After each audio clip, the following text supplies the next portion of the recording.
quede grabada. ¿Sí?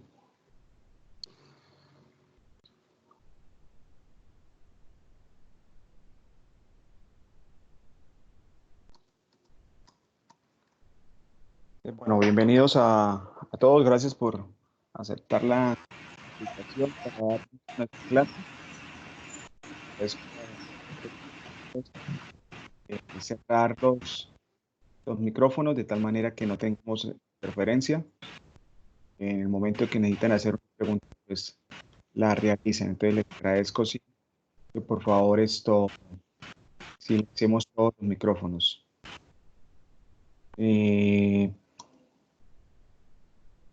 Muchachos, entonces el tema que nos reúne el día de hoy, vamos a iniciar la parte de la fundamentación de lo que hace referencia a la parte de los materiales. Entonces, cuando nosotros hablamos de los materiales, pues yo les he sido reiterativo que el ser humano, para entender las cosas, lo que hace es las clasificaciones. A través de algunas características o propiedades, pues agrupa las diferentes cosas y los clasifica. Entonces, en este sentido, la parte de los materiales pues no es ajeno a esta agrupación. Entonces, tenemos como tal 4 tipos de materiales. Están los metales y las aleaciones, están los cerámicos y están los polímeros. Estos son los 3 materiales fundamentales. Existe una cuarta clasificación que se denomina materiales compuestos, pero estos materiales compuestos no es otra cosa que la unificación de dos o la combinación de dos de los anteriores. ¿Me explico? Entonces, un material compuesto puede ser una combinación de un cerámico y un polímero, o puede ser la combinación de un metal y un cerámico. Entonces, de esta forma,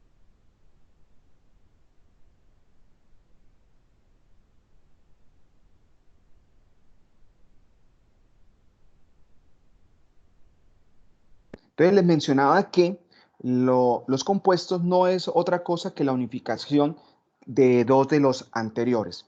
Entonces, cuando comenzamos a estudiar la parte de los materiales, para nosotros es claro algunos de ellos, ¿cierto? Para nosotros es familiar la parte de los metales, la parte de los cerámicos y seguramente, bueno, ahorita están muy masificados los polímeros y son también muy cercanos a nosotros. Entonces, vamos a mirar algunas características de cada uno de estos materiales. Entonces, tenemos como primera medida lo que son los metales y las aleaciones. Entonces, cuando empezamos a definir los metales, pues ya hemos nosotros en nuestras clases anteriores hablado algunas cosas relacionadas con ellos, ¿cierto?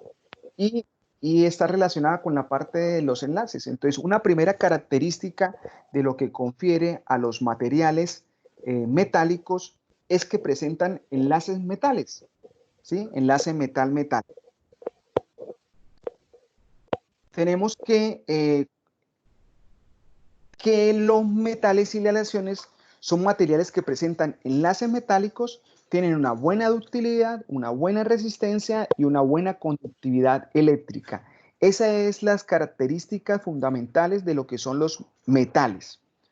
Pero nosotros no podemos alejarnos de unos primos hermanos que son las aleaciones. Entonces, una aleación no es otra cosa que la unión de dos metales o la unión de un metal con un no metal que se realiza para generar un material que tenga mejores características metálicas. Entonces, una aleación se establece de la unión de dos metales o de un metal y un no metal y debe conservar las siguientes características que son las que están resaltadas ahí en letra de color rojo.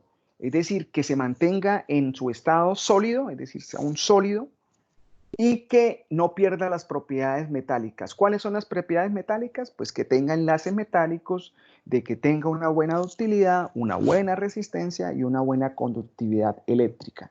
Entonces, nosotros en nuestro diario vivir, pues realmente estamos muy familiarizados con muchas aleaciones, ¿sí? De pronto, digamos, no las notamos porque ya las hacemos parte del común. Y una de las aleaciones más utilizadas es los aceros.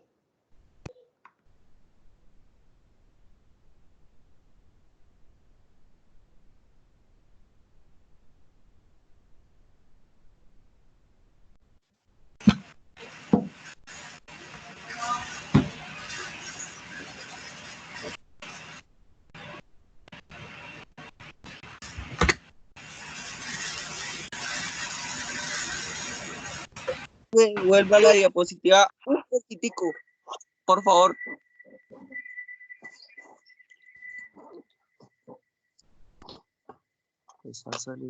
Listo, profe. Ya, gracias.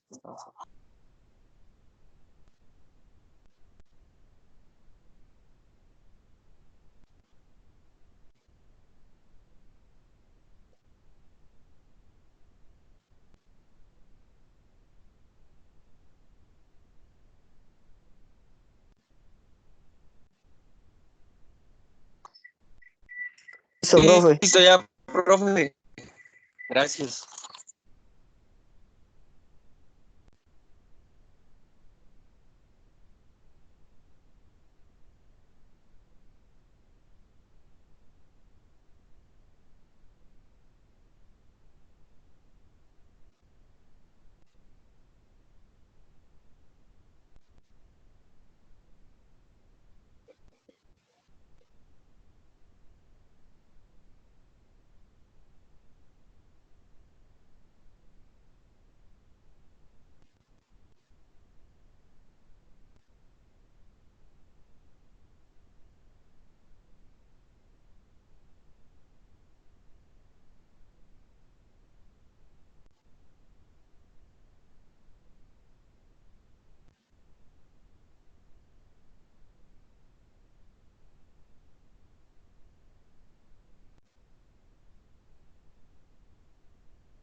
Hola.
Ey, profe, no se escucha. Profesor, no le escucha. Aquí se activó otra vez el... Listo, ahora sí. ¿Me escuchan ahora sí? Ya, profe, ahora sí. Listo. ¿Hasta dónde me escucharon? No, profe, nada, de este lado nada, no se ha hablado nada de propiedades ni nada. Ah, bueno, entonces qué pena, muchacho. Entonces, ya hablando ratico. Entonces, estamos hablando de la parte de la dureza, de la parte de la dureza.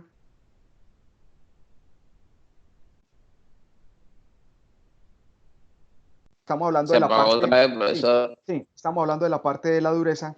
Qué pena, estamos hablando de la parte de la dureza. Y estamos diciendo que la dureza se define como esa capacidad del material a no dejarse rayar. Entonces, en la medida que un material tenga esa resistencia, se está diciendo que es duro. Entonces, si ustedes cogen con la uña un material metálico, por ejemplo, un utensilio de cocina, una cuchara, un tenedor, traten ustedes con la uña de arrancarle un pedazo de metal a ese elemento. No va a ser posible, ¿cierto? Porque él tiene una resistencia a ser rayado. Entonces, a eso hace referencia la dureza, esa capacidad del metal de tener resistencia a no dejarse arrancar material. Otra propiedad importante de los metales es la resistencia mecánica. Entonces, la resistencia mecánica es esa parte estructural, ¿sí? Entonces, en las edificaciones, en la construcción de puentes, tenemos en cuenta que la estructura para que soporte la resistencia, ese peso, nos la da, digamos, los metales, porque, digamos, el corazón de la obra civil tiene como tal unos elementos de varillas de acero que están enlazadas en vigas y columnas y que le dan esa parte estructural. Entonces, también una característica importante de la resistencia mecánica es esa propiedad de elongación, o sea, los metales tienen esa capacidad de que yo puedo deformarlos y ellos vuelven otra vez a su condición. Ojo, eso tiene una tolerancia, no quiere decir que yo puedo someterlos a toda la fuerza que yo quiera y ellos van a volver a su condición inicial. Si yo supero cierto límite de tensión, pues el material se va a deformar y no va a volver otra vez a condición inicial. Gracias a esa condición de elasticidad es, por ejemplo, que se pueden construir la parte de los puentes, porque si ustedes se dan cuenta, cuando uno está pasando sobre un puente y empieza a hacer tráfico, los vehículos, uno siente el movimiento ondulatorio del puente y eso está bien. Eso está bien porque eso permite que se liberen las cargas y funciona como si fuera un resorte. Entonces, en el momento que hay peso, entonces va a haber ese movimiento ondulatorio de resorte y eso le permite que el puente no se quiebre, no haya ruptura estructural. ¿Qué sucede? Que cuando, por ejemplo, las situaciones de puentes que se han caído, que ustedes han escuchado en las noticias, han habido fallas y gran parte de esas fallas se debe a una condición de un mal diseño.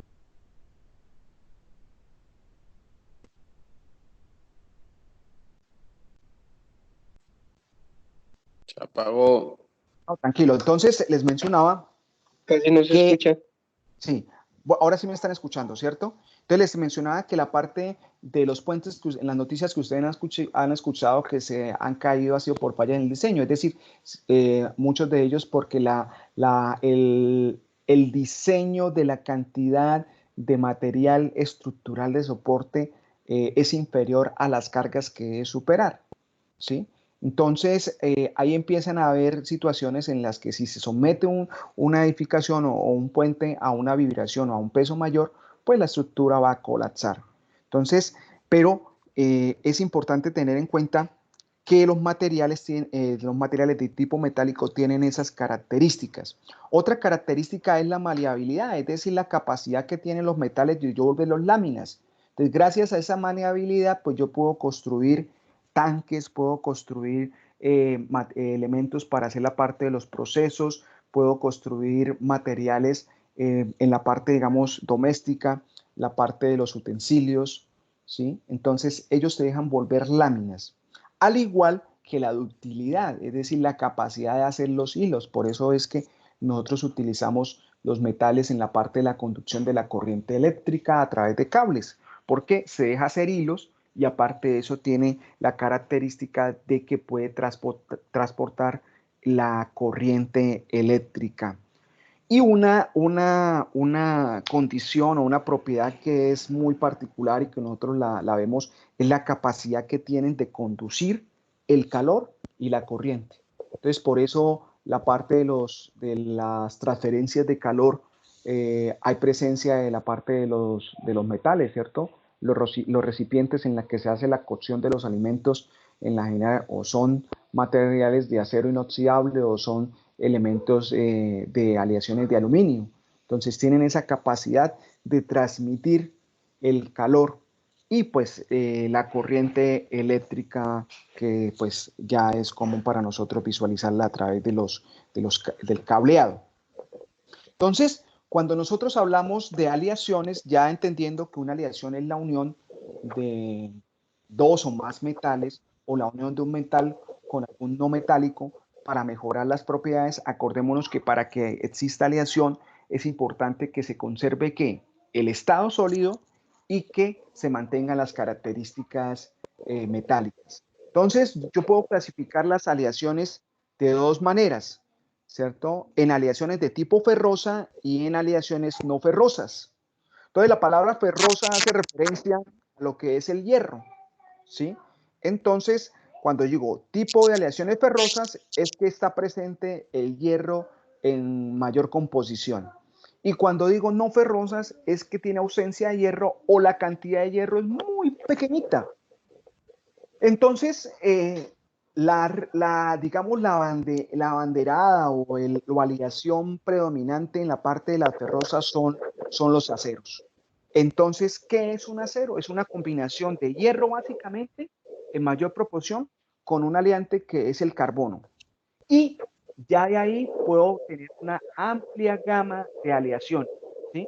Cuando yo empiezo a adicionarle otros elementos para darle características particulares a esa aleación. Entonces, aquí en la parte del costado izquierdo que ustedes ven en la diapositiva, podrán identificar aceros de corte, aceros corrugados, aceros galvanizados, aceros inoxidables, aceros al carbono, aceros laminados.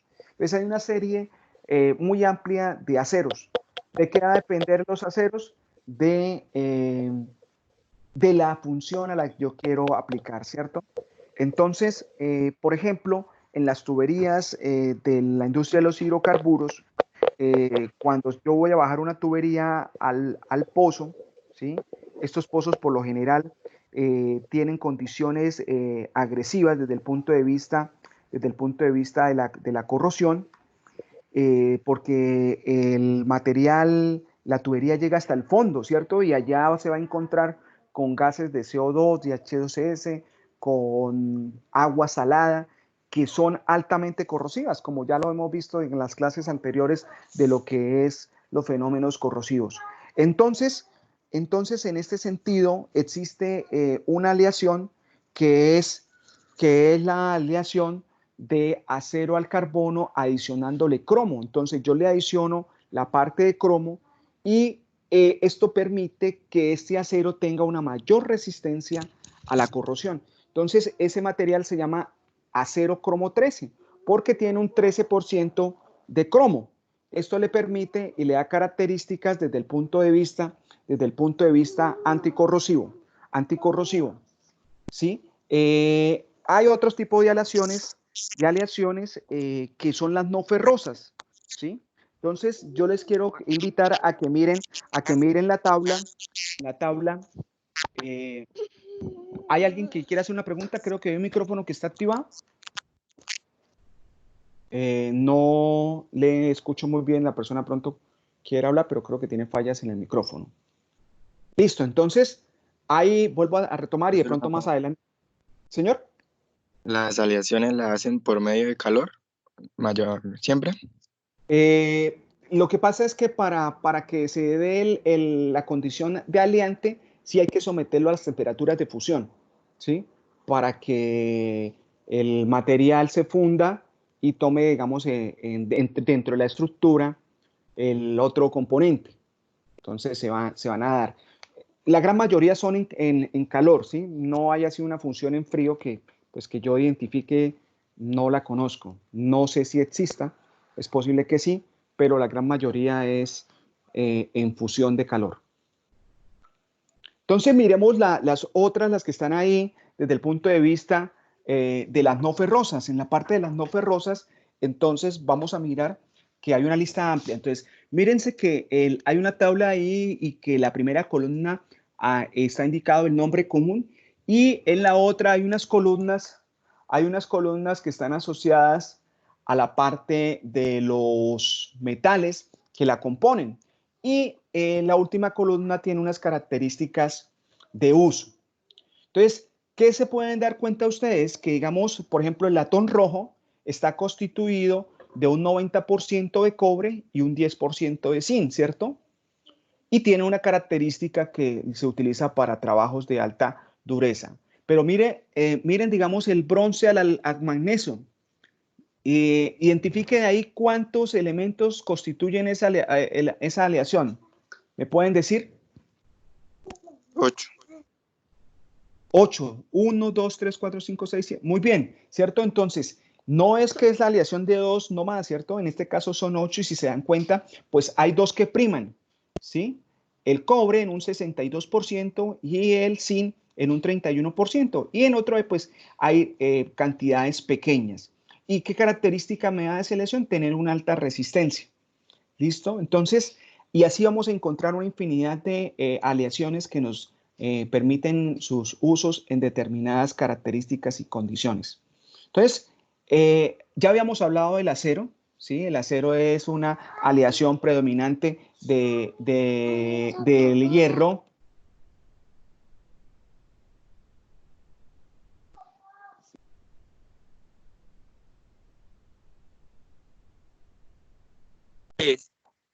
No se le escucha. No lo escucho.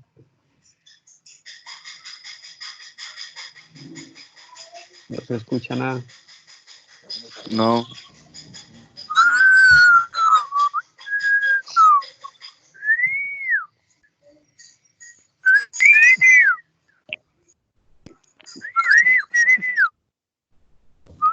Aniceto Rojo no está. ¡Ani! ¿Y Luis? Buenas.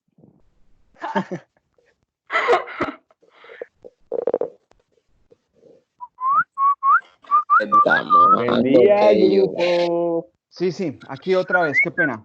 Un segundo. Entonces, estábamos hablando de la parte de las aleaciones de acero, ¿sí? Dice, las aleaciones de acero se constituyen en fundamentales en las industrias que trabaja, digamos, el ser humano. Y están básicamente constituidas de hierro y carbono, pero también puede tener otros materiales aliantes como el silicio, el azufre y el oxígeno. Entonces, el acero mejora notablemente las características del hierro en su condición pura, ¿sí? Le confiere una mayor resistencia mecánica, una mejor resistencia a las condiciones de corrosión. Entonces, otra aleación interesante es el latón. El latón, digamos, nosotros lo vemos y el uso masificado en la parte de los empaques de alimentos, toda la parte de los enlatados, pues está constituido de este tipo de aleación que es el latón. Y el latón es una combinación de cobre y zinc. Y su característica que la hace prevalecer es esa capacidad maleable que tiene este material. Antiguamente, si uno mira la parte de la historia, hay un momento de la historia que se denomina la Edad de Bronce. Y fue porque en su momento esta aleación pues fue muy utilizada para la elaboración y construcción de herramientas y de armamento. A tal grado pues que hoy en día, ya en los pasados varios siglos, se identifican y encuentran armamento o armas elaboradas con este material. Pues hoy en día, pues el bronce se utiliza, digamos, en otro tipo de artículos, como la parte de válvulas o materiales que tengan alguna exposición, alguna sustancia corrosiva, incluso también, pues, toda la parte de obras artísticas, por ejemplo, las obras de Botero, las estatuas de Botero, están constituidas básicamente en bronce, ¿sí? La estatua de la libertad también está elaborada con este tipo de aleaciones. Entonces, a continuación vamos a mirar un listado de aleaciones, de diferentes aleaciones, y entonces de manera voluntaria, pues cada uno de pronto tome la vocería, abra el micrófono y haga la lectura, digamos, de cada párrafo que está asociado a cada aleación. Entonces, por favor, para que cada uno vaya participando. Amalgama. Listo, gracias. Aleación de plata, estaño, cobre y mercurio es una sustancia pastosa que endurece al contacto con el aire y que fue muy empleada en la odontología. Su contenido de mercurio la vuelve levemente tóxica para el cuerpo humano, por lo que ha dejado de usarse. Muy bien, gracias. Siguiente.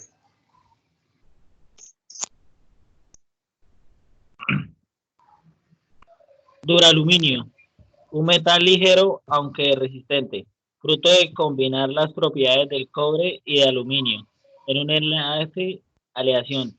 Es muy útil para la aeronáutica al ser un material liviano, maleable pero muy resistente al óxido.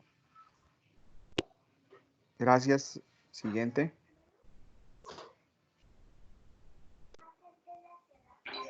Feltre. Se trata de una aleación de zinc, plomo, estaño y antimonio para lograr una sustancia de enorme ligereza y gran conducción de calor, ideal para elaborar objetos de cocina, sobre todo tazas y ollas. Su gran maleabilidad proviene de las propiedades particulares del plomo. Muy bien. Nada. Profe, no veo nada. Oro blanco. La persona que pronto no está viendo nada, revise bien, de pronto es por la señal. Pero digamos, en este momento aquí me está indicando de que estoy compartiendo la pantalla y se está visualizando. Sí, se está viendo. América Oro blanco. me salió lo mismo, toca que se salga y vuelva a entrar. No, a mí no me sale nada. Oro blanco. Ideal para la confección de joyas menos pesadas que aquellas con alto contenido de oro puro, o simplemente emplear menos cantidad de dicho mineral precioso para producir objetos menos costosos. Este material se obtiene mediante la aleación de oro, cobre, níquel y zinc. Anillos, collares, medallas y otros objetos ornamentales sacan provecho de este material lustroso, brillante y precioso. Listo, gracias. Siguiente. Magnalio, altamente demandado en la industria automotriz y de los productos enlatados, que sacan provecho a su baja densidad y su dureza, tenacidad y resistencia a la tracción. El magnalio es fruto de la aleación de aluminio con magnesio, en apenas un 10% de la mezcla. Gracias. Entonces, muchachos, ya miramos la parte de los metales, las aleaciones, vimos las características, vimos lo que es la definición de una aleación, vimos la clasificación de las aleaciones en ferrosas y no ferrosas, vimos algunos ejemplos de aleaciones y cómo, digamos, las aleaciones se convierten en unos materiales que ayudan en muchas de las cosas que nosotros realizamos. Entonces miremos ahora la definición de otro tipo de material que son los cerámicos. Entonces los cerámicos son materiales inorgánicos y están formados por elementos metálicos y un no metálico, que están unidos químicamente a través de enlaces iónicos o también de enlaces covalentes. Los anteriores, los metales y aleaciones, ya los habíamos definido que sus enlaces están constituidos por enlaces metálicos. En este caso de los cerámicos, por enlaces iónicos o enlaces covalentes. Entonces ahí se visualiza una tabla periódica donde están resaltados los elementos que se definen como metales o metálicos y los elementos como no metálicos. Entonces van a tener esa conjugación de estos dos tipos de elementos para constituir lo que son los cerámicos. Entonces miremos algunas propiedades y características de estos cerámicos. Entonces presentan enlaces iónicos y covalentes, como los acabamos de decir, son duros y frágiles, ¿sí? Entonces los anteriores eran duros, pero resistentes, ¿cierto? Resistentes, tienen resistencia. Estos son duros y son frágiles desde el punto de vista mecánico, se quiebran. Tienen baja ductilidad, es decir, no los vamos a poder hacer hilos. Tienen una buena resistencia a la compresión, es decir, si yo los someto a una carga, a un peso, ellos no se van a dejar deformar ante ese esfuerzo. Se utilizan como aislantes térmicos y eléctricos, es decir, ellos no conducen, no son buenos conductores ni de la corriente ni del calor. Y aquí nos ponen una comparación, tienen altos puntos de fusión. Entonces, por ejemplo, un metal dice que puede tener un punto de fusión de 660 grados Celsius, comparado con un cerámico como el óxido de aluminio, que es la albúmina, ¿sí? La alúmina, como es la alúmina, es un cerámico y tiene un punto de fusión de 2000 grados Celsius, ¿sí? Casi 3 veces más que el metal que colocan ahí en relación al ejemplo.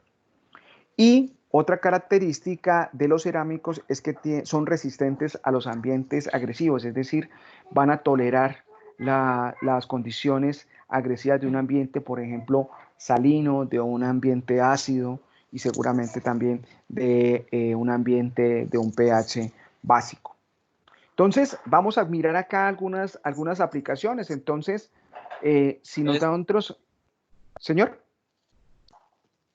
¿Alguien Es está por eso haciendo que para las piscinas se utilizan cerámicos como forro, por decirlo así, como protección. Sí, claro. Es decir, digamos, nosotros vemos que lo que es la parte de las losas, la parte de los... sí, en general la parte de los pisos, ¿cómo es que llama este material? Estas baldosas grandes que se utilizan ahora, los porcelanatos, ¿sí? Todo esto son materiales de tipo cerámico, todos los enchapes son, son cerámicos como tal. Entonces, si nosotros nos damos cuenta acá, aquí en esta diapositiva vemos algunas aplicaciones de los cerámicos. Entonces, mire que la estructura de la molécula o los compuestos que están asociados a estos cerámicos son óxidos de diferentes metales. Y entonces, por ejemplo, tenemos el óxido de aluminio, el CO2, en combinación con los óxidos de sodio, Na2O, y el óxido de calcio.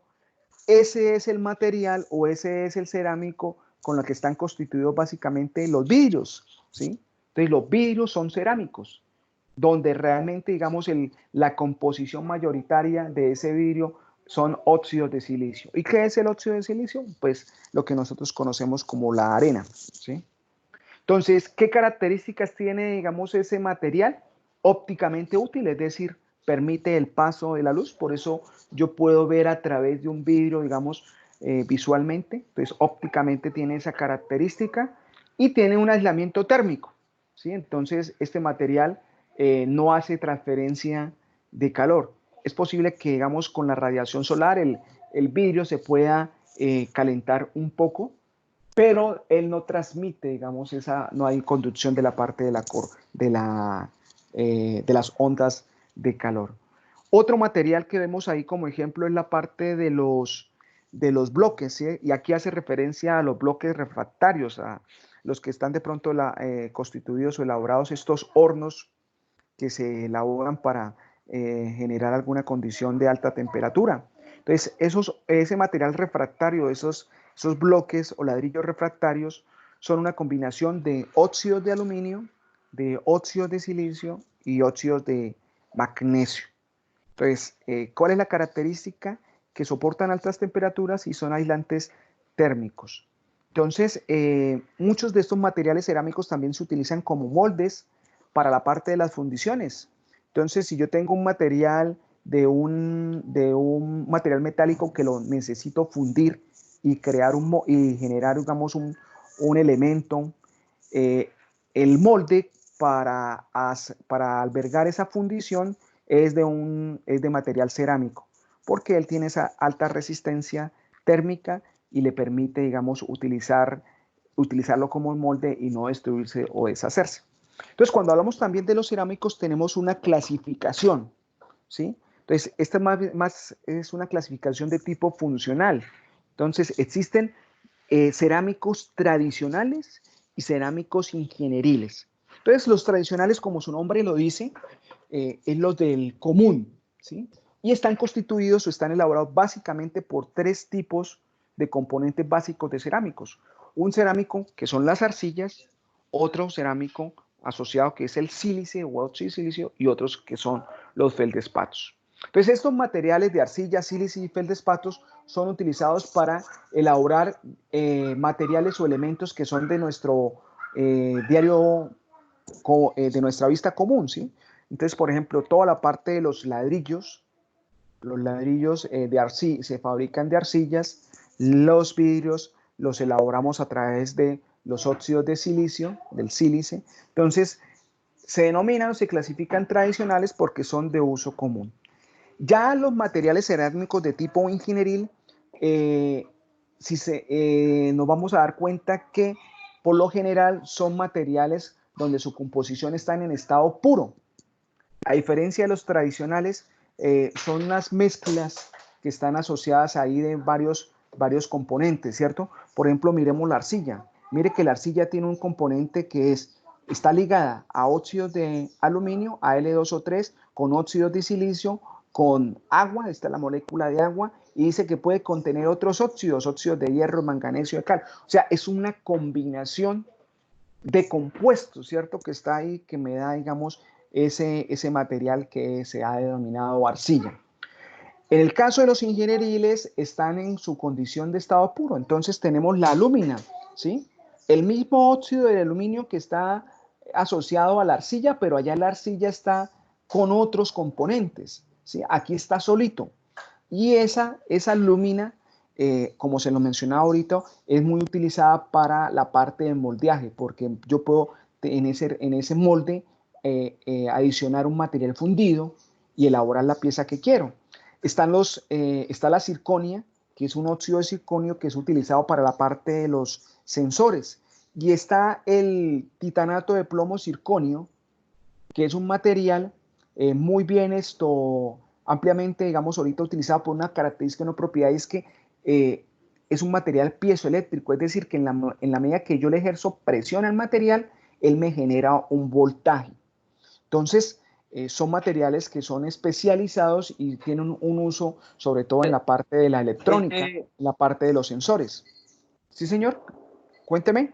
Ese titanato de plomo circonio es el mismo con el que hacen las piedras de las mecheras, ¿no? ¿O no es el mismo? Bueno, ahí la piedra de la mechera puede ser de varios materiales, simplemente porque se necesita una chispa, ¿no? Entonces... Sí, por ejemplo, eso no es un metal en el que se ejerce una presión y crea una carga eléctrica. Sí, es correcto, sí. Pero acuérdese que okay. va a depender el tipo de mechera o encendedor, porque hay unas mecheras que yo lo que hago es un rozamiento, ¿no?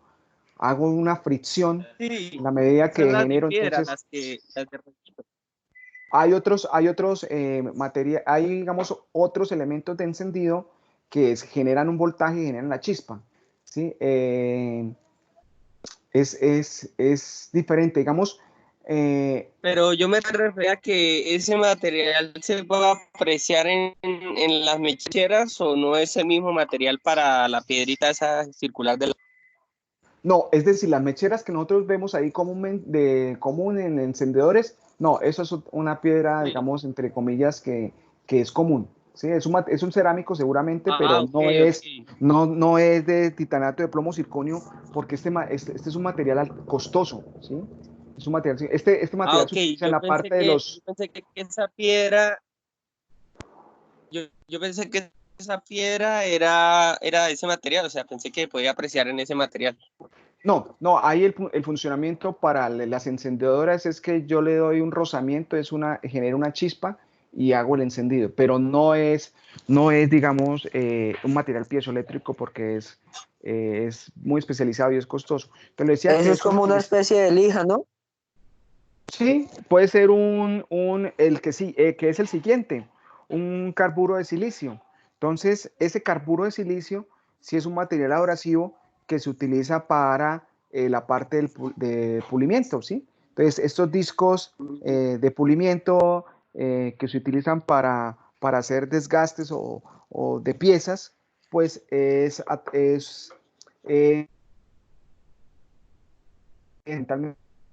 ingenieril y es carburo de silicio, material de eso. Miremos el siguiente es un material polimérico, son los polímeros. En ese sentido, digamos, tenemos la siguiente definición. Los polímeros son materiales orgánicos. Los anteriores eran, ¿qué? Inorgánicos, ¿cierto? Estos son materiales orgánicos que están constituidos por estructuras moleculares formados por átomos no metálicos fundamentalmente, ¿sí? Y ahí resaltan, digamos, los materiales por los cuales están constituidos los polímeros. Los polímeros, básicamente, su nombre polímero es porque es la unión de muchos monómeros, ¿sí? La unión de varios monómeros me genera la parte de los polímeros. Y los polímeros nosotros los relacionamos mucho con la figura que está ahí al lado, que son la parte de los plásticos. Entonces, todos estos plásticos que nosotros conocemos son derivados de los hidrocarburos y son materiales de tipo polimérico. Entonces, el origen de los polímeros, en gran medida, en una amplia gama, viene de los productos petroquímicos, y hay unos polímeros de tipo natural, como la parte de los cauchos. Caucho natural, que se la saca de la planta, también es un polímero de tipo natural. Pero en comparación con la cantidad de polímeros existentes, la gran mayoría de estos provienen de la industria petroquímica. Profe, Entonces, una pregunta. sí, señor, cuénteme. ¿El neopreno de qué origen es? El neopreno me parece que, es decir, ese es el con el que está constituido las llantas. Es que como, es esas cositas que tienen como las manillas, que es como un cauchito esponjoso. No, ese es polímero, es decir, ese es un polímero de tipo sintético, es decir, debe ser de hidrocarburo, ¿sí? Porque sí. el caucho natural es utilizado en la parte de los neumáticos, es decir, de los de buena calidad, ¿no? Los neumáticos, y se le adiciona azufre, que se llama un proceso de vulcanización, porque el caucho natural tiene, digamos, es pegajoso y, digamos, no tiene la consistencia adecuada. Entonces se le adiciona un aliante que es el azufre, y ese da un proceso de vulcanización y le confiere una mayor resistencia desde el punto de vista mecánico, es decir, no se deja, no lo vuelve más duro, ¿sí? Pero, y es excelente para la fabricación de la parte de los neumáticos. Sin embargo, el caucho natural es costoso comparado con, digamos, con un caucho sintético que venga desde el punto de vista de la parte petroquímica. Entonces empiezan a haber combinaciones de caucho natural con caucho sintético para, digamos, reducir costos, pero eso influye en la parte de calidad. Entonces, aquí en la diapositiva, ustedes van a visualizar lo que les acaba de decir de la constitución de los polímeros. Entonces, un polímero no es otra cosa que unos elementos que se repiten de forma sucesiva el mismo elemento. Ese elemento que se repite se denomina monómero. Entonces, aquí está el etileno, ¿sí? Que es una molécula de 2 carbonos que tiene un doble enlace, y por efecto de polimerización se rompe ese doble enlace, quedan enlaces sencillos, como lo pueden visualizar ustedes después de la flecha, ¿sí? Y se unen otro monómero. Entonces, aquí hay un monómero proveniente del etileno, aquí hay otro monómero, y ahí se forman cadenas larguísimas, y eso es lo que se conoce como el polímero.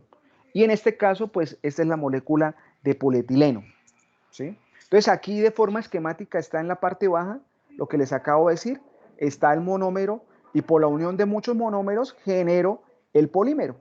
Entonces, aquí hay diferentes estructuras poliméricas, lineales, ramificadas, entrecruzadas, en el proceso de polimerización. Entonces, los polímeros, digamos, en los últimos años han revolucionado el uso de los mismos, ¿cierto? Y han desplazado, digamos, a otros materiales. Antiguamente la leche se envasaba en recipientes de vidrio, ¿cierto?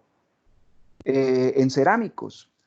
La parte de las bebidas gaseosas, todo era en envase de vidrio, ¿sí? Hoy en día, la parte de los alimentos ha generado un uso masivo de los polímeros. Entonces ya usted consigue la gaseosa PET, ¿sí? En base de polietileno, ¿sí? Entonces está el envase de la gaseosa en un polímero, y está todo, la parte de los aceites, la parte de los detergentes, del cloro, la parte del barsol, todo este tipo de sustancias que se utilizan cotidianamente están envasadas en recipientes poliméricos. Pero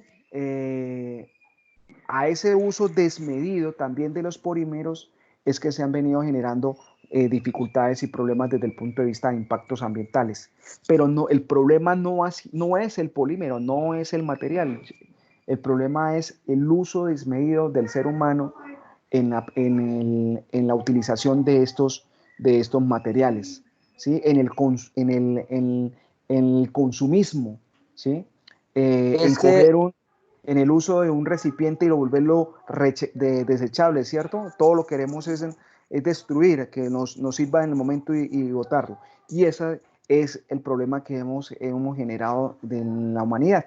El uso y desmedido y no proporcionado del consumismo en el ser humano.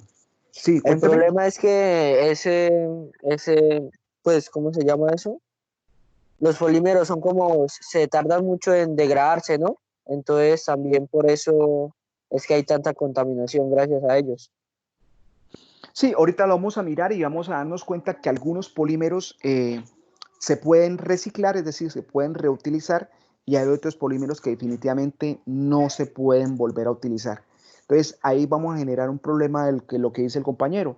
Estos materiales que no se pueden, estos polímeros que no se pueden reutilizar, pues van a tener un mayor impacto porque su degradación, es decir, su destrucción y asimilación en la naturaleza para volverlos a su estado fundamental, va a tardar muchos años. Caso de eso, nuestro amigo el poliestireno, ¿sí? Poliestireno expansivo, que es lo que son los icopores, ¿sí? Muy buenos desde el punto de vista de aislamiento térmico, los utilizamos masivamente como empaques para la comida, este tipo, pero es un material que se puede demorar más de 200 años en descomponerse y su utilización es masiva, entonces, y lo utilizamos y lo descartamos, ¿sí? Entonces, ahí está el problema, digamos, en la utilización y el uso de los polímeros. Pero bueno, esto es un momento también que estamos pasando que es de conciencia y seguramente todo esto que está sucediendo en este momento en el mundo tiene que llevarnos a la reflexión y a empezar a hacer un mejor uso de los materiales. Yo insisto, el problema no es el material, porque uno de pronto puede descargar su ira o su inconformidad con el material, pero realmente el material genera una característica y unas propiedades que pueden ser muy buenas. Por ejemplo, desde el punto de vista de los polímeros han impactado muchísimo la parte médica, ¿sí? Es decir, toda la parte de material quirúrgico, la parte de toda la parte de los sueros, la parte de inyectología, todos estos materiales han permitido, digamos, que prolongar, digamos, y tener éxito en la parte de salud. Entonces son muy buenos, ¿sí? Entonces, pero hay otras cosas que sí tenemos que reevaluar para que podamos utilizarlos, sacar el mejor provecho y reducir el impacto ambiental que estamos generando. Entonces, entre las características de los polímeros, en las características de los polímeros, estamos aquí listados, ¿de acuerdo? Entonces aquí vemos que los polímeros tienen características que su estructura, enlace, hace referencia.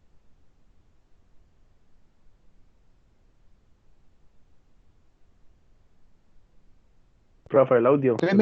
Sí, señor. Miramos acá que los polímeros tienen forma de enlazarse desde el punto de vista de fuerzas de Van der Waals, ¿cierto? Ya lo hemos visto nosotros en nuestra clase de enlaces. Entonces miramos que las características y propiedades de los polímeros son estas fuerzas de Van der Waals. Tiene una baja densidad. Si ustedes se dan cuenta, ustedes cogen un polímero, un recipiente, son muy livianos, son muy ligeros, ¿sí? Entonces tiene una baja conductividad térmica y eléctrica. Entonces pueden ser usados también en algunos casos como aislantes, ¿sí? No son adecuados para usar a elevadas temperaturas, porque ¿qué sucede cuando un polímero es sometido a una temperatura? Se deforma, ¿cierto? Pierde su capacidad, sus propiedades. No reflejan la luz y una ventaja es lo que dice, son muy resistentes al ataque químico. Por eso nosotros vemos muchos polímeros que son usados para envasar diferentes tipos de sustancias, desde una sustancia comestible hasta una sustancia muy agresiva como un ácido clorhídrico, como un alcohol, como un barsol, ¿sí? Entonces tiene muy buena resistencia al ataque químico. Esa resistencia al ataque químico es también los que lo hacen poco degradables, por eso es que se demoran tanto en degradarse en el tiempo, porque como son tan resistentes, desde el punto de vista de desnaturalizarlos o volverlos a su condición fundamental, va a demorar muchos años en degradarse. Pero cuando nosotros hablamos también de los polímeros, nosotros identificamos algunas clasificaciones y por eso vemos que algunos polímeros resisten un poco más la temperatura, unos tienen una capacidad de elongarse, y es porque dependiendo, digamos, cómo están organizados estructuralmente, pues van a responder a esas características y a esas propiedades. Entonces nosotros ahí visualizamos en la presentación tres tipos o tres formas de clasificar los polímeros: termoplásticos, termoestables y elastómeros, ¿sí? Entonces miramos que los termoplásticos están conformados por cadenas moleculares unidas por enlaces débiles, son flexibles, ¿sí? Ya miramos la parte de los termoestables, ya sus enlaces son un poco más fuertes y forman algunas redes tridimensionales. Y los elastómeros sí tienen una configuración intermedia entre ligera y enlaces entrecruzados entre cadenas. Entonces, esa forma de organizarse en estructuras largas, flexibles, otras entrecruzadas, otras entre una condición intermedia, lineal e entrecruzadas, es lo que le va a conferir ciertas características y propiedades. Entonces, por ejemplo, la parte de los termoplásticos, una debilidad es que no pueden someterse a temperaturas elevadas, o bueno, más que elevadas, a temperaturas. Entonces, por ejemplo, a partir de los 50 grados Celsius, ya los termoplásticos se empiezan a deformar, ¿sí? Esa es una debilidad de los termoplásticos, pero tienen una ventaja, es que se pueden reciclar, es decir, yo los puedo volver a utilizar nuevamente, ¿sí? Entonces los puedo reciclar. Entre ejemplos de estos termoplásticos tenemos el PVC, con lo que están, pues conocemos al PVC, sobre todo en la parte de las tuberías de conducción de agua y en la conducción de aguas residuales. Entonces, las tuberías hoy en día son elaboradas a partir de PVC, ¿sí? Antiguamente, las cañerías, ¿sí? De aguas residuales eran elaboradas a partir de cerámicos, ¿sí? Eran unos tubos de grés que le llamaban y que estaban elaborados de cerámicos. Hoy en día, todos estos materiales están asociados a polímeros, ¿sí? Y un tubo de PVC, digamos, le da capacidad mecánica, le da capacidad de resistencia química, ¿sí? Y básicamente usted puede ver estructuras de PVC que tienen 30, 40 años en uso y están en perfectas condiciones. Entonces, aquí están también los materiales de los envases de las bebidas, ¿sí? Los PET, ¿sí? Ahí están, digamos, este tipo de polímeros. Miramos entonces ahora la parte de los termoestables. En estos termoestables, pues estos materiales, debido, digamos, a su configuración, tienen un poco más de resistencia a la temperatura. Entonces, son los materiales que pueden estar soportando un poco más aquellas actividades o aquellas condiciones de exposición a una temperatura más arriba de los 50 grados Celsius. Tienen una debilidad, y es que estos materiales no son reciclables. Entonces, son materiales que se usan y no se pueden volver a reutilizar para cumplir su función. Entonces, aquí entre estos materiales vamos a tener las baquelitas. Son los materiales con los que se constituyen pues algunas de las tarjetas electrónicas, y también están la parte de las resinas epóxicas. Estas resinas epóxicas son las bases de algunos pegamentos y son las bases de muchas de las pinturas que llamamos en base a aceite. Son pinturas epóxicas y entonces son de estas características termoestables. Y un tercer tipo de polímeros son los elastómeros. Como su nombre lo dice, pues estos materiales tienen la capacidad de elongarse, de estirarse, ¿sí? Y son muy sensibles a la parte del uso de temperaturas. Entonces, si yo someto un elastómero a temperaturas, pues lo voy a degradar. Entonces, dentro de los polímeros elastómeros están pues el caucho natural, están también los cauchos de estireno, están los cauchos de poliuretano, ¿sí? Entonces, toda esta parte de los materiales de bandas, de ligas, de correas elásticas, están elaborados a través de este tipo de polímeros de características o de clasificación elastómera. Entonces, sintetizando la parte de los polímeros, ya estamos mirando que son materiales orgánicos que están constituidos con enlaces de fuerzas de Van der Waals, que básicamente lo tenemos de origen petroquímico o de origen natural, que son muy ligeros, muy livianos, que dentro de la clasificación podemos hablar de termoplásticos, termoestables y elastómeros. Entonces, vamos a mirar acá que yo puedo clasificar desde el punto de vista de reciclaje y reuso a los plásticos, ¿cierto? Entonces, dentro de esa clasificación, pues ahí se mencionan algunos de ellos.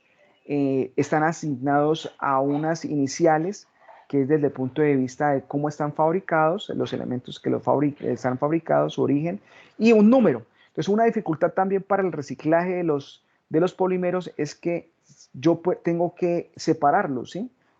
Si es PET, es PET, si es PVC, es PVC. Es decir, no puedo hacer mezclas de un polímero termoplástico con otro polímero termoplástico porque no lo va a poder reciclar. Entonces, aquí está el polietileno tereftalato, que es el PEP, que conocemos con la parte de las envases de las bebidas, que es muy cercano a nosotros. Está el polietileno de alta densidad, están los policloruros de vinilo, que son los PVC, están los polietilenos de baja densidad, están los polipropilenos y están los poliestirenos. Entonces, ahí hay una familia muy amplia de materiales poliméricos que se usan en distintas aplicaciones. ¿Hasta aquí vamos todo bien? ¿Sí me van siguiendo o están dormidos? Todos lo estamos escuchando, profesor. Listo, en este momento creo que se han enlazado también algunos compañeros del grupo A116 que no alcanzaron a tener la clase o asistir a la clase de las 6:30. Entonces, bienvenidos también a todos ellos. Estamos en este momento enlazados 40 personas. Entonces, cuando miramos la parte acá de los materiales, un cuarto material es los materiales compuestos. Entonces ya lo habíamos visto en nuestra primera diapositiva. Este material compuesto realmente existe, es porque se da por la combinación de los anteriores. Entonces, miremos la definición. Dice, un material compuesto se forma por la unión de materiales para conseguir la combinación de propiedades que no es posible obtener de los materiales originalmente de forma individual. Entonces, ¿qué quiere decir eso? Ahí está en una gráfica, está muy bien sintetizado. Entonces, tenemos acá el conjunto de los materiales metálicos, el conjunto de los materiales cerámicos y el conjunto de los materiales poliméricos. Y aquí en la intersección están los materiales compuestos. Yo puedo tener un material compuesto por la unión o la combinación de un metálico con un cerámico, o la combinación de un cerámico con un polímero, o de un polímero con un metálico, o la combinación de los tres. Lo único que se tiene que tener en cuenta es que para hablar de un material compuesto es que mejore las propiedades. Es decir, tiene que ser mejor el resultado de esas propiedades que tener el material de forma individual, que tener el metal individual, que tener el polímero de forma individual, que tener el cerámico. Si no mejoro las propiedades, si no se genera, digamos, esa cualificación, pues no estaríamos hablando de un material compuesto, simplemente de una combinación de materiales que en otra forma pues no me genera ningún valor. Miremos las características de estos materiales compuestos. Entonces, ya lo hemos mencionado acá, está formado de dos o más materiales distinguibles físicamente y mecánicamente separables, es decir, los puedo visualizar, los puedo ver. Son materiales que son químicamente distintos, ¿sí? Ya miramos que unos pueden ser polímeros, otros metálicos, pueden ser una aleación o pueden ser cerámicos o polímeros. Dice, completamente insolubles entre sí y separados por una interfase. Sus propiedades son superiores a la simple suma de las propiedades de los componentes. Vuelvo a ser enfático, es decir, tiene que mejorar las condiciones del material del origen, si no, entonces no tiene sentido o no se podría estar hablando de un material compuesto. Entonces, mire que, ¿qué propiedades, por ejemplo, vemos? con estos materiales compuestos. Entonces, por una propiedad muy interesante es que tienen una alta resistencia y un bajo peso. Entonces, por ejemplo, los metales son muy buenos desde el punto de vista de la resistencia mecánica, ¿cierto? Me soportan cargas, son excelentes, pero ¿qué sucede? Son muy pesados, ¿sí? Tienen una alta densidad, pesan mucho. Y si me voy para el caso de los polímeros, ¿qué sucede? Muy buenos, muy ligeros, muy livianitos, pero la resistencia mecánica no es la mejor.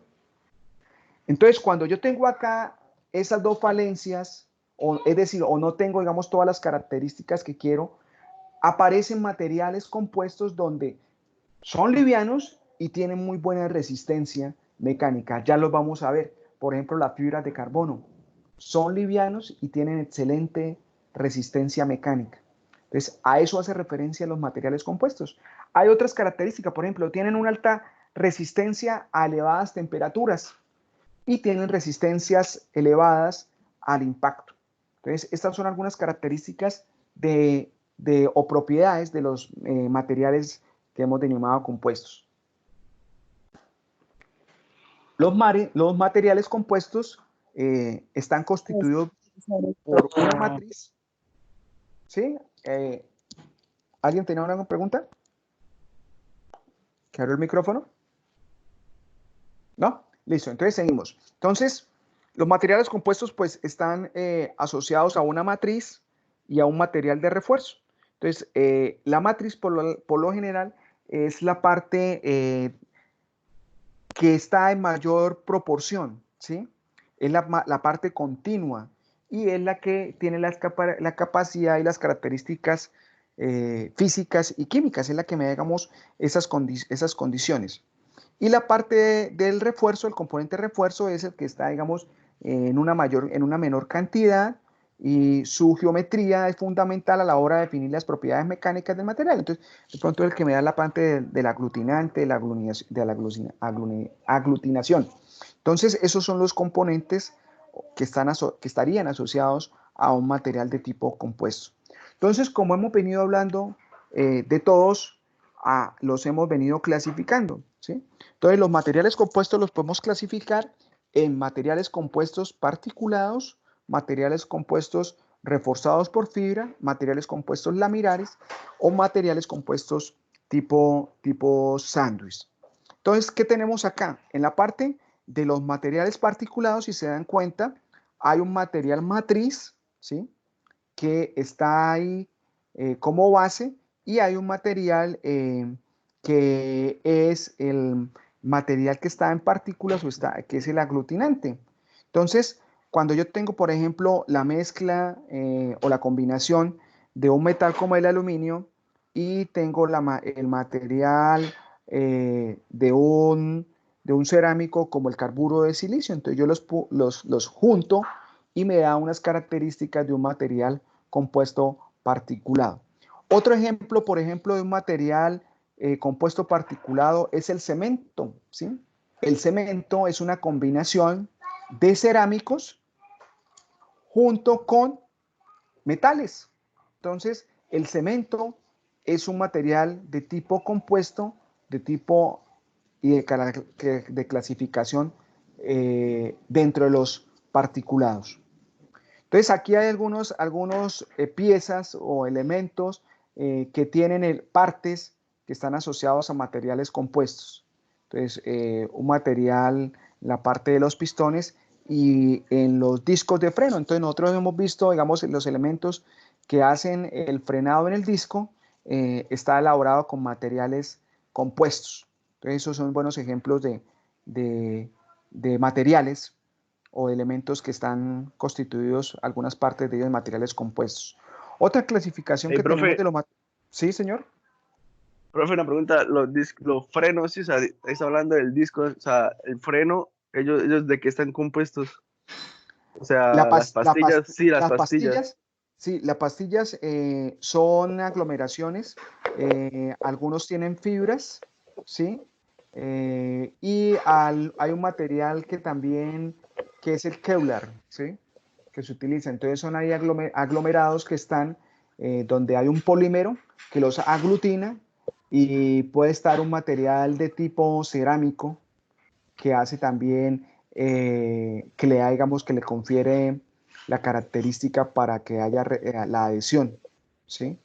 Entonces está el disco que puede ser una aleación metálica y el elemento de las pastillas, que puede ser una combinación de un cerámico con un material aglutinante de tipo resina, ¿sí? Una resina que le da el aglutamiento al cerámico, ¿sí? Ahí hay infinidad, o sea, es Listo, decir, profe. hay muchas cosas que se pueden hacer y por eso es que surgen nuevas innovaciones, ¿sí? Entonces hacen una combinación y mejoran, digamos, la resistencia de esa pastilla o incluso en las calidades, ¿sí? Cuando usted va a hacer un cambio de pastillas, encuentra toda una gama de pastillas, que unas duran más, otras duran menos, y ahí está en función también el costo, ¿no? Pero se ve también, digamos, a la tecnología y la innovación con la que están elaboradas o fabricadas. Entonces tenemos la otra clasificación, que son los materiales compuestos de fibras. Esto ha sido revolucionario porque hoy en día, digamos, hay muchos elementos en la parte de los vehículos que ha sido sustituido. Antiguamente todo era de láminas asociadas a metales. Hoy gran parte o una parte de la estructura de un vehículo está elaborada con fibras de carbono, ¿sí?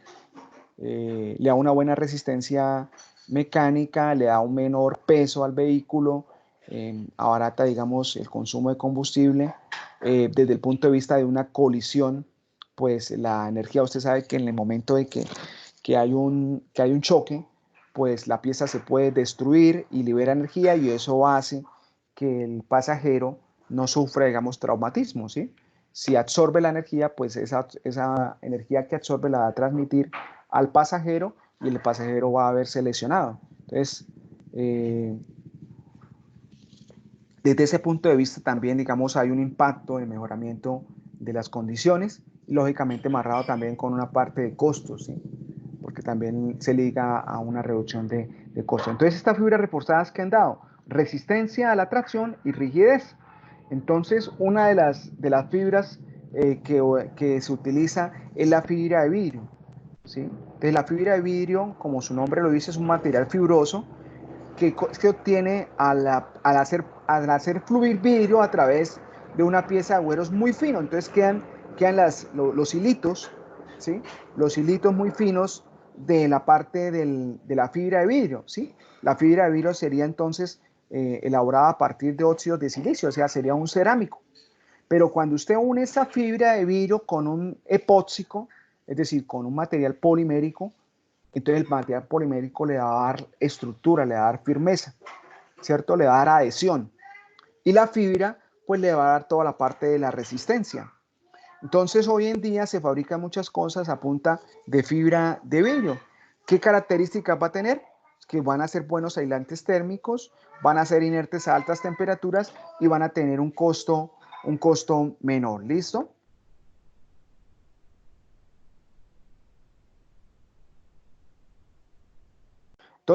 Entonces continuemos con estas bondades.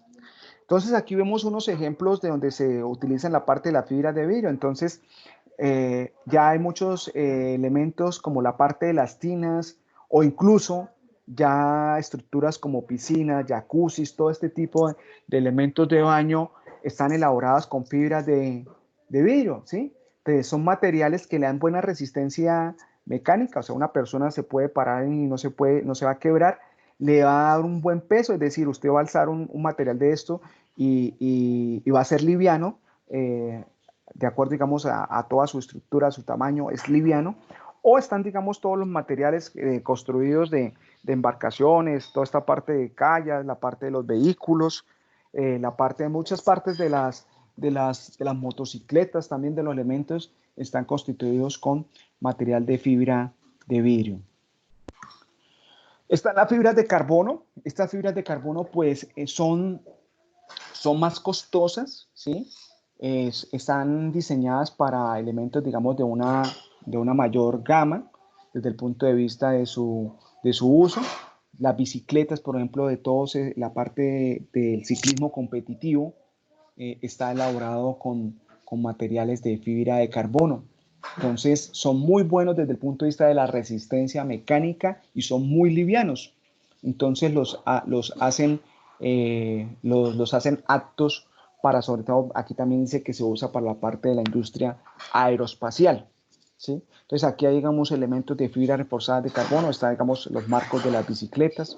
Otros tipos de materiales de estas características están las fibras de aramida o de Kevlar, ¿sí?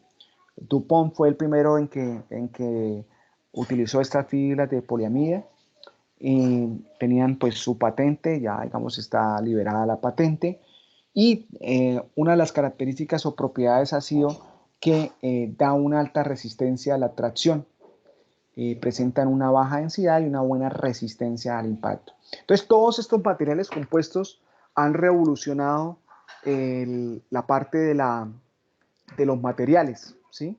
Hoy inclusive también vemos muchos tipos de la parte de aglomerados de madera, ¿cierto? Entonces hay todos estos materiales de aglomerados que son como las virutas de la madera, se combinan con un epoxi, con un material aglutinante y usted tiene otra pieza y puede generan láminas y todo este tipo de conformados para hacer muebles y este tipo de cosas donde combinan un polímero y la madera. Y pues la madera como el elemento de los sobrantes, ¿no? No la madera, sino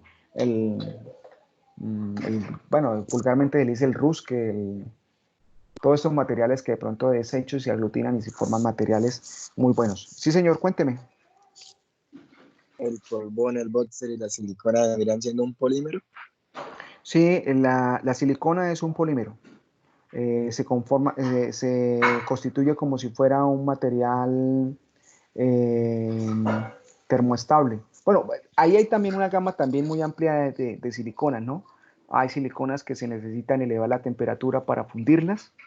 Hay otros materiales que la silicona está semilíquida a temperatura ambiente. Entonces, ahí va a haber una gama muy amplia y básicamente sí es un polímero.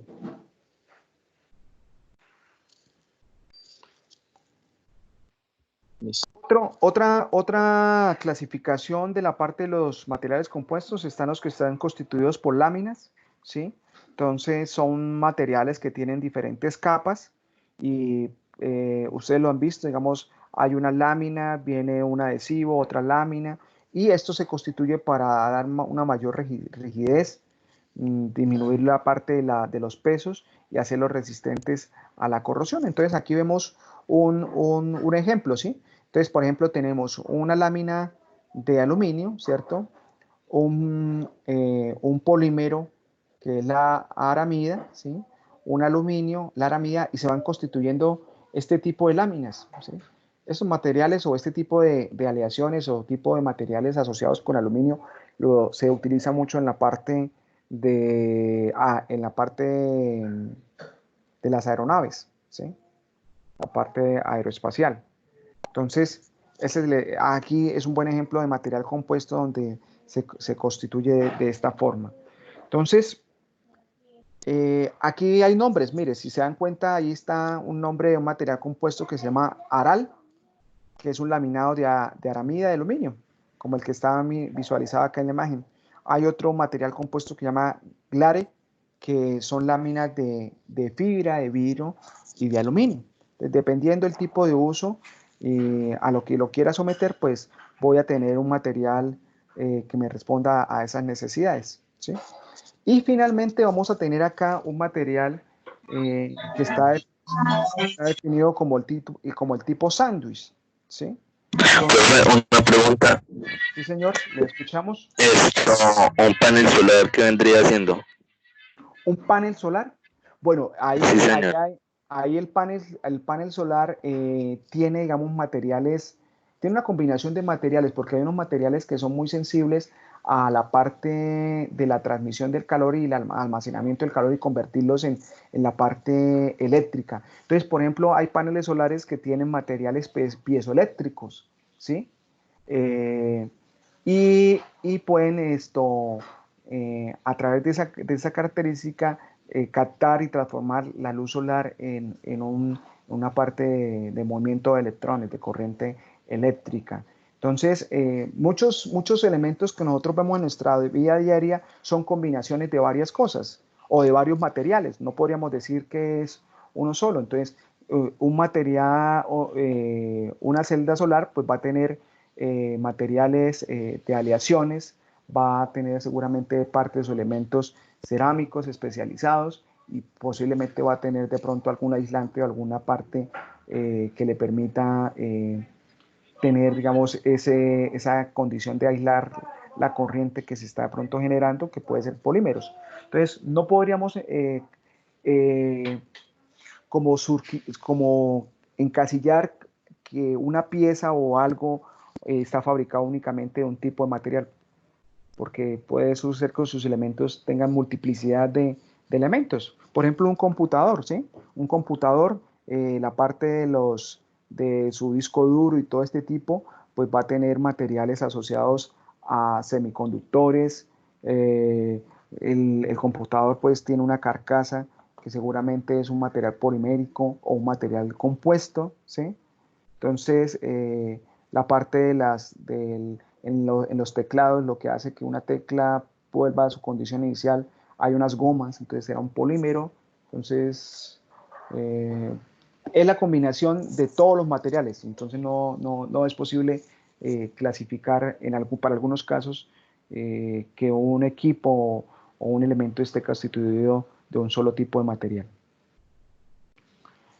Entonces estamos hablando acá de la clasificación de materiales compuestos tipo sándwich. Entonces vamos a mirar acá que, por ejemplo, aquí hay un material de esas características, ¿sí? Entonces, por ejemplo, tenemos un vidrio, tenemos poliuretano y tenemos policarbonato.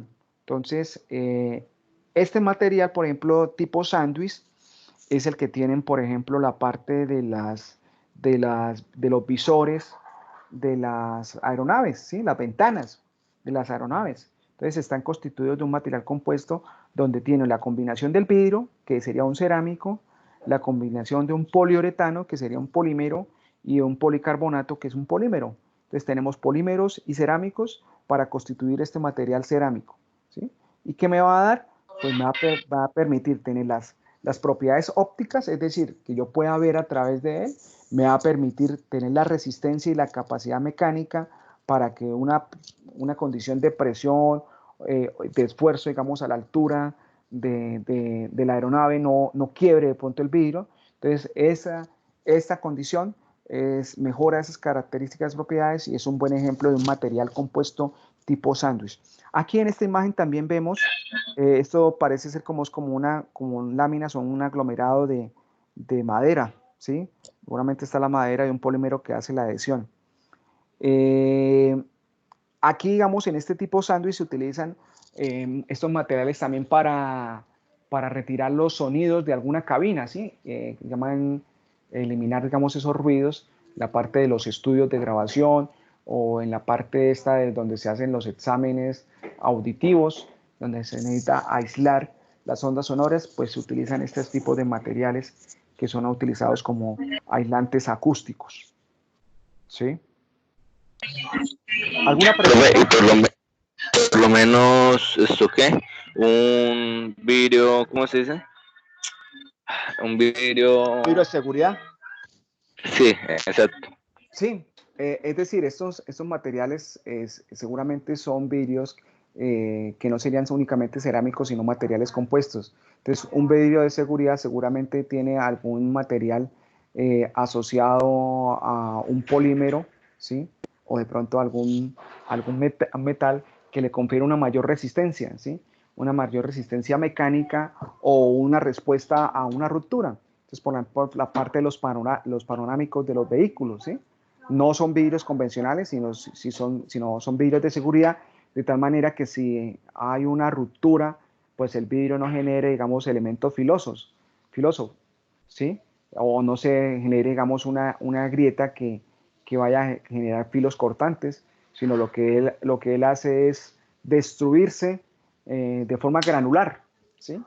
y eso pues reduce, digamos, una afectación desde el punto de vista de que una persona vaya a estrellarse con el panorámico y el panorámico lo maltrate, ¿no? Lo corte desde el punto de vista de una laceración, de un elemento filoso. Seguramente lo va a afectar el impacto, ¿sí? Pero no va a encontrar un material filoso que de pronto pueda penetrar o cortarlo y de pronto generar alguna afectación vital, ¿sí? Aquí en esta diapositiva ya hemos visto entonces la clasificación de los tipos de materiales, ¿cierto? Materiales metálicos, aleaciones, poliméricos, cerámicos y materiales compuestos. Aquí vamos a mirar una clasificación desde el punto de vista de la funcionalidad, es decir, ¿para qué utilizo los materiales? Entonces, aquí tenemos una buena imagen donde a través de esta gráfica donde vamos a mirar la funcionalidad de los materiales para la parte aeroespacial, ¿sí? Entonces, aquí vamos a encontrar compuestos de aleaciones de aluminio y vamos a encontrar lo que se conocen como las superaleaciones, o sea, unas aleaciones muy especializadas que van a responder a las condiciones de una nave que va a estar sometido a condiciones del espacio, ¿cierto? A gravedades diferentes, a unas condiciones de temperatura diferentes, a una atmósfera diferentes, entonces le va a conferir, digamos, esas características. Están los materiales de tipo funcional biomédico, ¿sí?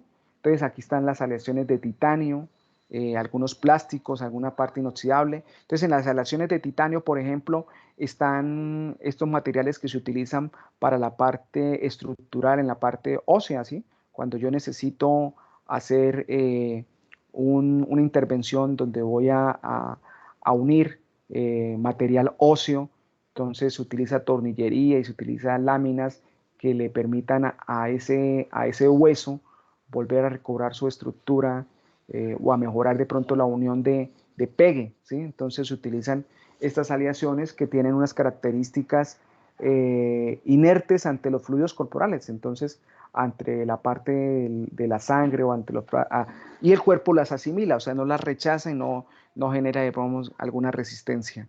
Y la parte de los plásticos, los que les mencionaba, la parte biomédica, toda la parte de inyectología, la parte de los sueros, toda la parte de elementos respiratorios que se pueden estar utilizando para la parte médica, que están en base de plásticos y polímeros.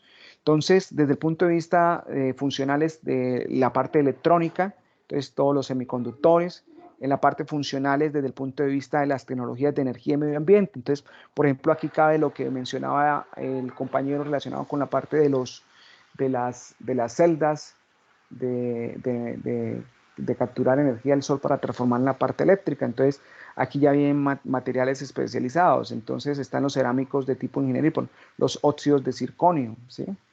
En la parte funcional, desde el punto de vista magnéticos, toda la parte de magnetización, los imanes, ¿sí?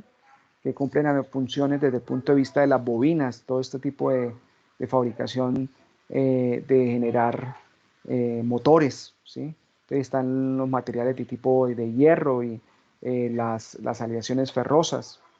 La parte de las funciones, materiales de funciones ópticas, entonces la parte de los óxidos de silicio, toda la parte de los vidrios, ¿sí?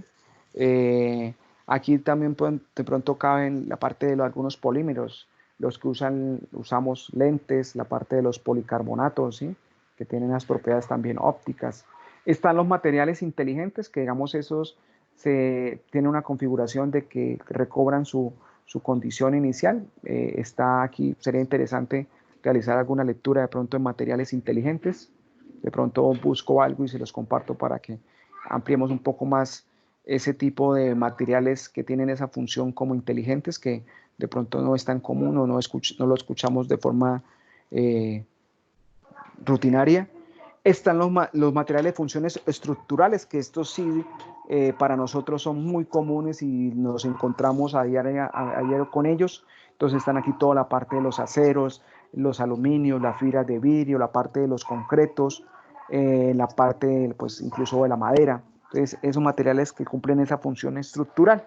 Entonces esta diapositiva nos da una amplia clasificación de cómo los materiales se pueden aplicar, digamos, a las diferentes funciones que realizan, digamos, los seres humanos. Entonces, aquí no sé qué abrimos la parte del micrófono para hacer de pronto las preguntas o las dudas. Regálenme un segundo. En este momento, pues, ya 7 personas nos abandonaron. Estamos 33. Y pues en este momento, pues voy a detener la grabación para que hablemos de pronto y hagamos las preguntas correspondientes. ¿Listo?